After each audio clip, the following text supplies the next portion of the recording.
مالك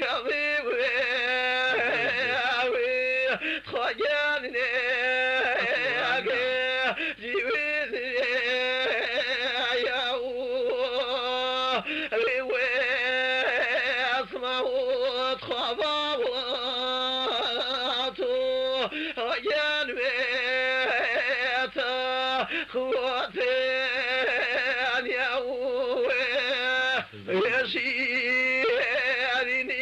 تخاكوتي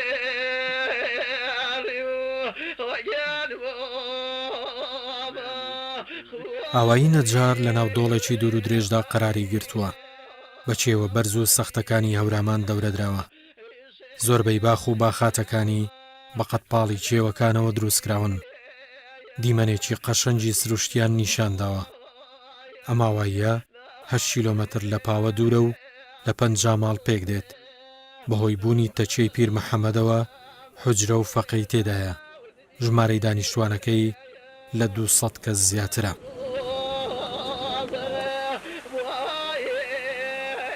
دوزی هەورامانی لە هۆنە سەر بە پارێزگای کرماشان وا لە 8 کیلومتری غەربی شاری پاوەوە لە جنوبەوە ئەگێتەوە ئاواگی دشە لە غەربی چۆوە ئاواگی وەڕا لە شماڵی غەربی چۆوە داریان و لە شماڵی چۆ وە فاصلەیەکی فرە ئەگێتەوە منتەقەی ژاوەرۆ ئاواگی نجار ئالان خۆی تقریبن 50 ماڵە 150 نەفەر جەمعیەتیەسی بە فەقی و مەلاوچتەکەەوە 210 نەفەرە جەمعیەتیەسی هەروە 350 تا 400 ماڵی چیوا لە شاری پاوە کۆچیان کردووە ئەم قسمەتەیە ئەم کەسانە کە لە نجارا ماگنۆ ئەکسەری خەریکی باغدارین و خەریکی دامدارین ئاواگی نجار و عنوانی جازبێ کە تووریش جەزبکە تقریبەن ئاواگیەکی وەکو بەقی ئاواگیەکانی هەورامان پلەکانیە چون ئاواگی نجار ساخت و سازینەوەگە ئەو بافتە قەدیمی هەروە مەحفوظە و فرە جەزابۆ بۆ کەسێ بێ بیوێنێت و هەروە ئەم مەحەلەی خواری نجارە کە مربوطەوە شێخەکان و سەراوێکی جوانی هەست و بەخسوود لەم فەسلی بەهارا سەراوەکەی زۆر جوانە و بۆ کەسێ بێ عەلاقەی بێ ئابشاری جوانی هەست بێ تەماشای بکات و سەرا و مەرقە و ڕۆژانی جمعە مەراسمی زکری هەست و هەروە لە قەدیمەوە تویانە دەروێشە قەدیمیەکان هەر نجار خۆشە هاڕێی ئاوەکەی مەرقە و شێخەکان بانسەراوەکەی هەر نجار خۆشە خاکی دڵگیرە همەت فراوان منزڵگای پیرە زوانی مردمی نجار لە عەسڵا زوانیان سۆرانیە ئەمما هەروە چوون لە دوور و نزیک و بخصوص لە زمانی کە حەزرەتی شەمس العارفین تەشریفی ئاوەرگە نجار ئەسڵی زوانی خانەوادەیشی خۆیان ئەسڵی زوانیان هەورامی زوان بوون ئەوانش کەم کەم هەللەگرا ئەلان بە سۆرانی قسەیەکەن ئانا خودی شێخ هەورامی زوان بووە و بەقیەی کەسانێکیش کە هاتوونە خزمەتی ئەمان هەورامی زوان و شتەکان زۆر هاتوون ئەمە بووە باعث مردمی ئاواگی نجار ئەکسەرەن بە زوانی هەورامی ئەتوانن قسە بکەن و مسلەتن بە زوان هەورامی قسەیەکەن و هەرچەند ئەسڵی زوانی خۆیان سۆرانی دێی نجار یا گوندی نجار یەک لەو دێیانەیە کە لە مەڵبەندی هەوراماندا زۆر کۆنە یعنی زۆر لە مێژە باسی نجار دەکرێت ئەگەر بێن و تەنیا ناوەکەشی فقط نێوەکەی و چەند شوێنی کەی لەباری زمانەوانیەوە هەڵسەنگێنین بۆمان دەردەکەوێت ئەم گوندە زۆر لە مێژە هەبووە و ئاسار و شوێنەوارەکەشی پێشاندەری خدمەت و تاریخ و مێژینەیی ئەو گوندەیە گوندی نجار من ئەگەر بم هەیە باسی مێژووی گوندی نجار بکەم نجار لە وشەکەی ڕا بۆمان دەردەکەوێت نەجار نییە کە زۆرتر بە نێوی نەجاریان نێو بردووە واتە یا کەلیمە یاوشەی نەیجار لۆجار کەماجار نوەیجار و نەیجار نەیجار یعنی جاڕەنەی نەیزار بە فارسیەکە دەڵێن نەیزار ئەوە بۆمان دەردەخات نجار ئەم شوێنە یەکە ئێستا چەندانە ماڵی لێیە لە نێو باخەکاندا نێوێک هەیە بە نێوی دەگا کۆنە بە زمانی هەورامی واتە دێی کۆن هەواری کۆن یا گوندی کۆن ئەو شوێنە شوێنی نجار دوایی بەسەرهاتێک دوایی گۆڕانێک نجار گۆڕدراوە هاتوۆتە شوێنێککە بە نێوی ئێستا کە دەیبینی نجارە و ئاسارەکەشی بۆمان دەردەکات زۆر 1500 ساڵ تقریبن بە مزگەوتی و بە ئەو پیرانەی کە لە نجاردا هەن باوافەقیاڵی پیرم حەمە و باواسایی و قەیقاڵێ ئەوانە دەردەکا کە ئەم دێت تازەیە تقریبن بۆ 1000 ساڵ زیاتریش خدمەتی هەیە. ئەمە بە ڕای خۆم چەند ساڵێکە لەسەری تاقیقم کردو توێژینەوەم هەبووە لەسەر گوندی نجار دەگەڕێتەوە لەسەر ئاشەکانی ئاسەواری ئاشێکی هەیە بۆ 3000 ساڵە. یعنی ئەو ئاشە من نیشانی باستانشناسم داوە دەڵێ ئەم ئاشە دەگەڕێتەوە بۆ 3000 ساڵ پێش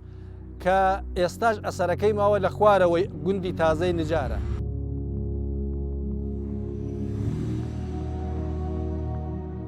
لە ناو ئاوایی نەجاردا 8 گۆڕستانی تێدایە و هەریەکە و لەو گۆڕستانانە بۆ سەردەمێکی جیاواز دەگەڕێتەوە. هەریەکەشیان ناوێکی تایبەتی هەیە. بە پێی وتەی دانیشتوانەکەی شوێنەواری ئێسک و پرووسشی مرۆڤیان لە ناو گۆزەدا دۆزیوەتەوە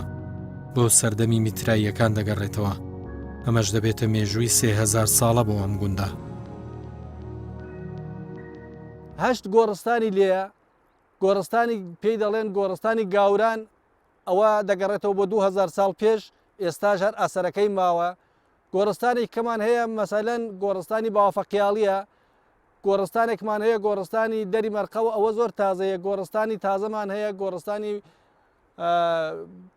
خوڕناوەمان هەیە گۆڕستانی زیارەتی جەمشێمان هەیە گۆڕستانی قەدیمیمان هەیە کە لە نێو کۆزەکاندا ئێستاش کۆزە لە نێو باخەکاندا ئەگەر باخەکان هەڵدەکەنی دەگەیتە کۆزەیەک کۆزەکان لە نێو کۆزەکاندا ئەسەری نێژراوی ئینسان هەیە یعنی بە ددانەکانیدا دەزانی کە ئەو شوێنە یا شوێنی ئەسپەردەکردنی جوانانێک بووە کە ئەو دەگەڕێتەوە بۆ دەورەی میترایزم ئاینی میترایزم کە لە هەوراماندا قسەی ئەوڵ دەکا ئەوە ئاسەوار و شوێنەوارێکە کە ئەم دەسەلمێنێ گوندی نجار زۆر لە مێژە هەبووە و ئێستاش ئاسارەکەی هەیە.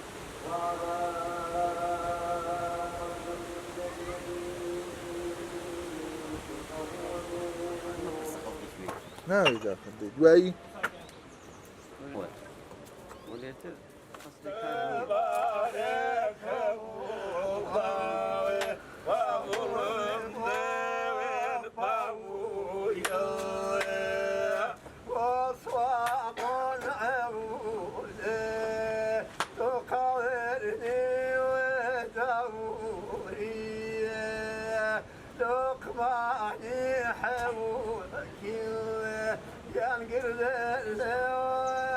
نەجار بە ئاواییەکی عیرفانی ناسراوە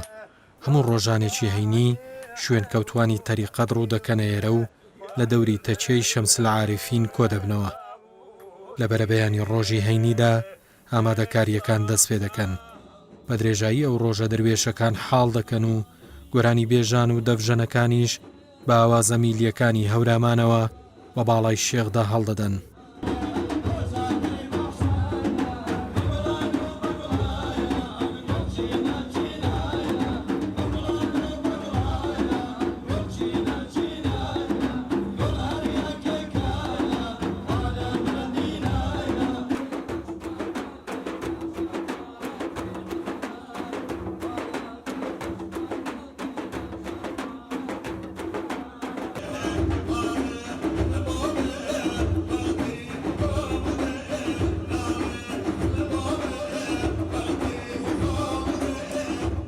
بەم جۆرە هەڵپەرچەیەکی عیرفانی ڕیز دەبەستن و چاوەکانیان دەنووقێنن بۆ ئەوەی تەنها هەست و هۆشیان لای زیکرەکانیان بێت. ئیدی گوندی نەجار لەو ڕۆژەدا دۆخێکی تایبەت و ئاینداری وەردەگرێت. لە هەمان ڕۆژدا ژنانیش چەند مەنجڵێکی گەورە لە تەنیشتیەکەوە دەخەنە سەراگر و ئامادەکاری بۆ خواردنی نیوەڕۆی خوداپەرستان دەکەن. حزورێکی عمومی مردم نسبەت بە ڕۆژانی تر ئەزافە ئەوێت لە ئادابی ڕۆژی جمعی ئێرە یەکێ بەرگوزاری نوێژی جمعە و جەماعەتە لە دوای نوێژی جمعە و جەماعەت سفرەی نان ئەدرێت و نان ئەخرێ یعنی تر ناپرسن تۆکێت بە یەک نەوع بە یەک شێوە ئەوەی کەوا فەقیر هەژار دەوڵەتی هەر کەسێ بێ گشتی لەسەری ئەو یەک سفرە دانیشێ گشتی ئستفاداکە لە دوای ئەوە بەرنامەی زیکرە یادی خوا قەسیدە خوێندنە سەڵەواتدان لەسەر پێغەمبەر صلی الله تعالی عليه وسلم و تاکو نوێژی عەسر و ئەو خەڵکە هەر کەسێ لە هەر شوێنێ هاتگە ئینشاءالله بە بارێکی معنەوی و دەستێکی پڕ ئەڕواتۆ هەر وەکو دیارە خوای تەبارەک وتەعالا لەسەر ئەم زەمینە لە بانی ئەم کوڕەی ئەرزە بەعزێ شوێنی دیاری کردگە ئەو شوێنانە جێگەی ئومیدن یعنی مەئمەنێکن بۆ ئەوەی کەوا لێقۆماغە ئەوەی وان نەخۆشە ئەوەی کەوا دەردەدارە ئیستا ئەوینین لە ڕۆژێکی وەکو ئەمڕۆ نەخۆشیەکان زیاد بووگە خانەوادەکان خەریکە متەلاشی ئەوێ فکر و زێهنەکان مەشغوڵە بێشتریش مادیاتە مەکانێکی وەکو ئێرە وەکو تەکیەی نجار وەکو تەکیەکانی ترکەوە شکر بۆ خوا لەم کوردستانی ئێمە لە هەر دێهاتێک لە هەر شارێک ئەنواعی تەکایە خانەقا خزمەت بە مسلمانان ئەکەن گشتی یەک بنچینەیە یەک ئەساسە.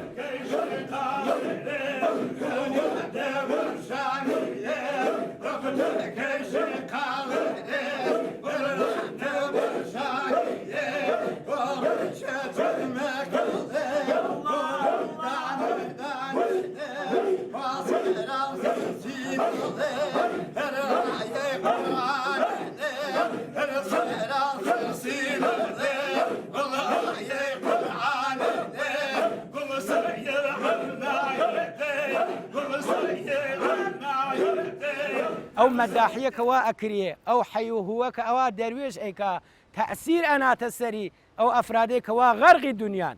هەموو شتی خۆیان بە پوڵ و پارازانن دوو دەقەبا وەختی خۆت بگزەرێنی بێتە لە ناوی حەڵقەی دەروێشان لە ناوی سەفای دڵڕێشان بێت بزانی ئەم یا حەیا ئەم یاهووە لە چیاتێت ئەم زکرە مەسخەرە نییە ئەم زکرە ڕەقس نییە ئەم زکرە ئەڵەکی نییە ئین زکر و سەماءما مەجازی نەبووەت این رقص که می کنیم بازی نبود با بیخبران بگو که ای بیخبران کوتاه سخن به این درازی نبود تو اگر بیت ناوی او حلقه لناوی او حلقه ازانی عالم ازانید دنیا لبرچاود عوض ابي ديان و سدان شاه و وزیر و گدا ریان کفتی سناوی حلقه ذکر و لم پابونس یک دقس یک لازه يعني جرقيك بدا لناوي دلت بشر حالي أقوري رسول الله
ئەوەی تایبەتمەندی ئەم گوندە لە کۆی گوندەکانی هەورامان جیا دەکاتەوە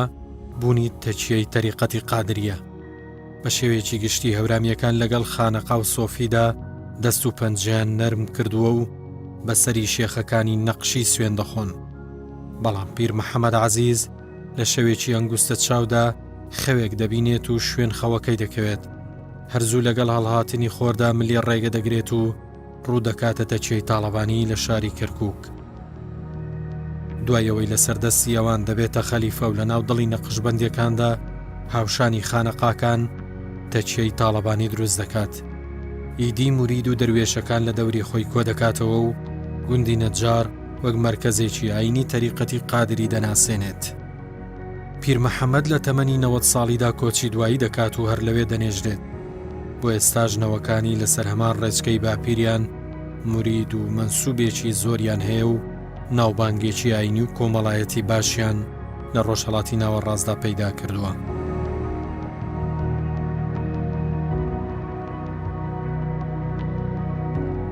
ئەم ئاوایی ئیسەر کە جەنابتان تەشریفتان هاوردووە ئاوایی نجارە و لە منتەقەی ئەورامانات بە ناوی ئاوایەکی عیرفانی ئاوایە کە دارای تەریقەت و تەکیە و خانەقای ئەناسرێت. دیارە نجار زووتر بووە، ئەما لەکەیەوە تەریقەت و تەکیە و خانەقا لە نجارە هاتووە. باوا گەورەی ئێمە کە شێخ محەممەد عەزیزی ناو بووە لە ئاوایەکە بە ناوی دەڵەمەرز لە منتەقەی ژاوەرۆ کە ئەکاتە پشتی ئێمەوە لەوێ لە دایک بووە لە خانەوادەیەکی ئەهلی دیانەت و متەدەین. دیارە ئەوان بە ناوی پێغەمبەری ڕێزدار و صلی الله عليه وسلم ناویان ناوە بە محەممەد عەزیز. محەممەد عەزیز هەر لە ئاوایی دەڵەمەرز ئەمێنێتۆ تا دەورانی جوانی 25 تا 30 ساڵ لەوێوە کۆچ ئەکات و تێت بۆ شاری پاوە بە بۆنەی کار و مەعیشەت و زندەگیۆ. لە شاری پاوە تەشریف ئەباتە ماڵێ کە میرزا شەفیعی ناو ئەبێت، ماڵێ دەوڵەتدار ئەبن، مەڕووماڵاتیان ئەبێ، لەوێ خەریکی کار ئەبێ لە لای میرزا شەفیعی پاوەیۆ. کارەکەیشی بەم جۆرێس کە ئەو زەمانە ڕەنجبەریان پێوتووە. ڕەنجبەری یانێ هەموو کارێکی حیوانداری و ئاڵفکەندن و ئەمانەی ئەنجام داوە کە کارێکی زۆر زەحمەت و تااقەت فەرسا بووە حەقیقەتەن. شێخ محەممەد عەزیز شخصێ لە پاوە ئەبێ بە ناوی مەڵڵا جەعفەر کە ئەویش عالمێکی دینی ئەبێت، بەعزە باخێکی ئەبێت لە نجارە ئەفەرمێت تۆ کار بکە بۆ من لە هاوینانە لە بەهارا خوێیان کە و ئاوی ئەم باغاتە بدێرە و سەمەرەکەی جەمکە. بۆیە شێخیش لە دشە هەر ئەمێنێتەوە وەلێ هاوینان تەشریف تێرێتە نجار و خەریکی ئەم باغاتە ئەبێت. جا لە دشە دوای ئەوەی کە خێزانێ تێرێت وا مەشهورە ئێژن خاتون دەوڵەتی ناو بووە، دەقیق نازانین. لەوێ شەوێ لە خەوا شێخ محەممەد عەزیز خەوێ ئەبینێت کە شخصێ بە ناوی شێخ عەلی حاجی شا عەلی تاڵەبانی لە کەرکووک لە کوردستانی عێراق بانگی ئەکات و ئێژێ تەشریف بێرە بۆ ئەگرا. هەڵ ئەسێتۆ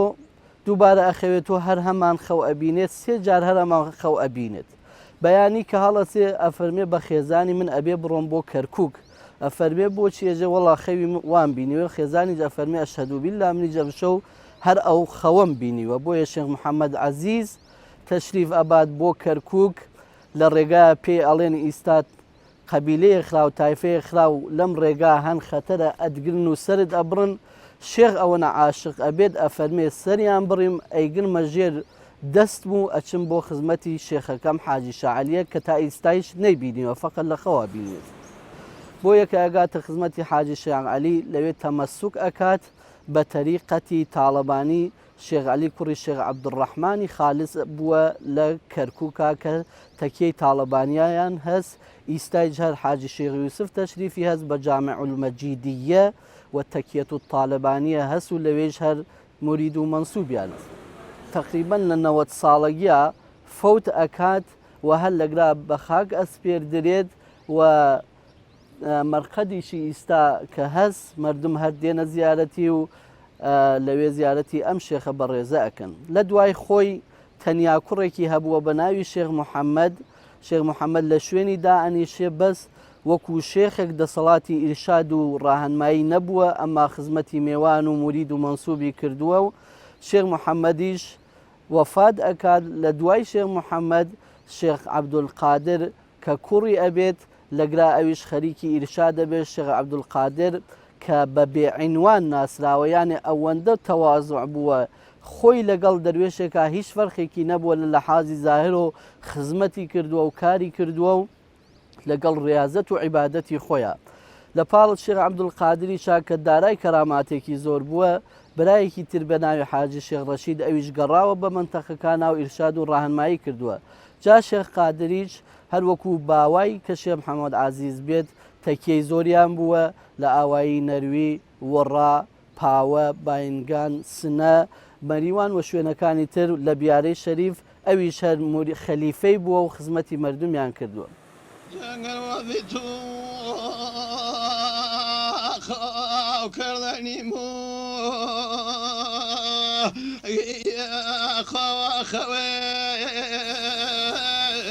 جوان بمردني بو يا خاخ عزيزي ومردني بو إذا مردن صتين غير وحكيوي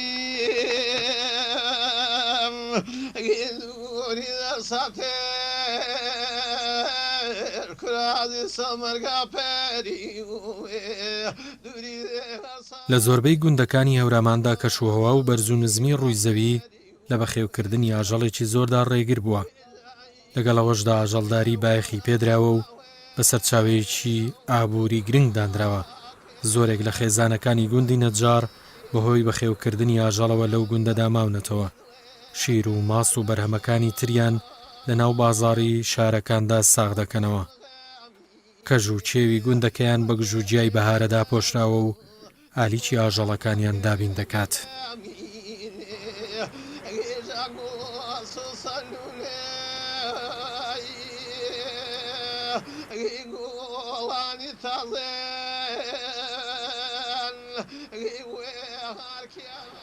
نزیکەی دە دوانزە سەرێ مانگەمان مانگای شیرین خۆمان خەریکیانین و ئاڵف جەمکردن و ئەملاو بیگرە و بەردەی خۆمانی ئەو وەختە شیرەکەیشمان نزیکەی 40-50 کیلۆیەگەوێت ئەی دۆشن و سوحانە تێن لەگرە ماشکارە مشتریما هەست تێنێوە و پاوە قبلەن شغڵم دامداری نەوگەت تقریبا نزیکەی 10-15 ساڵە خۆم عەلاقەمەند بووم و ئەوە شروم پێکرد وە دوودانە مانگاوە زمانی قبل و زمانی حاڵ شتێوە سۆتە فەرقی نەخستکە فەرقخستنی لە یەک شتا بووگە ئەوسا مناڵ فەرق کۆمەکیان کردگە مناڵ بووگە یەکێ گوێرەکەی برگە یەکێ مانگای برگە یەکێ گوێرەکەی حیوانی وشکی برگە فقط ئێستا گشتی مناڵ دەرز دەخوێنێت و سەرگەرمی کاری خۆیەسی و ئەو کەسە کێ خۆی حیواندارە ئەشێ خۆی مشکڵی خۆی ڕەح بکە یا کارگەر بگرێت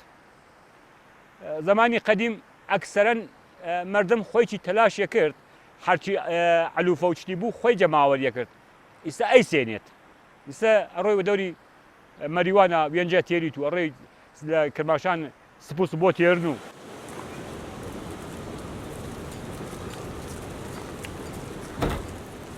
سنەتی واقعاً جواو نهاتۆ چونکە ئەمڕۆ هەزینەکان وانە سەرۆ جواو نهاتۆ یانێ هەرچی کارەکەی هەر بخور و نەمیرە کەس هەزینێ وا لەسەرۆ مەسەڵەن فەرزکە حیوانێکی کوردی سنەتی کە هەرچی ئۆرگانیکە و واقعاً حجگ و نەهورمنێک و فڵانێک و بیمانێک و عوارزێکی نییە شیرەکەی کەمە دروسە بۆ هەرچی لە حازۆ ویتامین ومانە گشتی کامڵەن غەنیە فقط متاسفانە مردم ڕۆ تەماشای وەیەکە کە شیرێکی ئاودار بێت و فرەوێت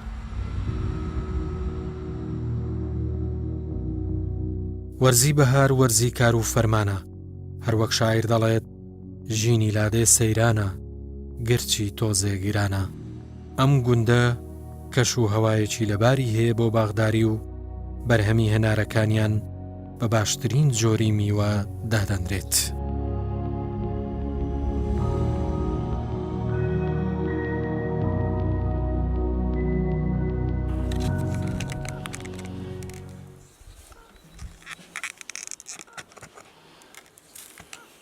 شغڵی ئەسڵی ئاواگی نجار کشاوەرزی و دامداری وگە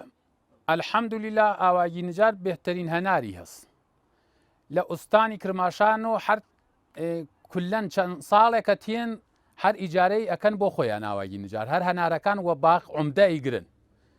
چەند ساڵێکە هەنار گەیگە وە فرۆژ ئەلحەمدولیلا وەکی ساڵانی قبل نییە چەند ساڵ پێش ئاواگی نجار تو گوێز و وەلێم حاڵی حاضر هەنار گەیگە قیمەت ئەلحەمدولیلا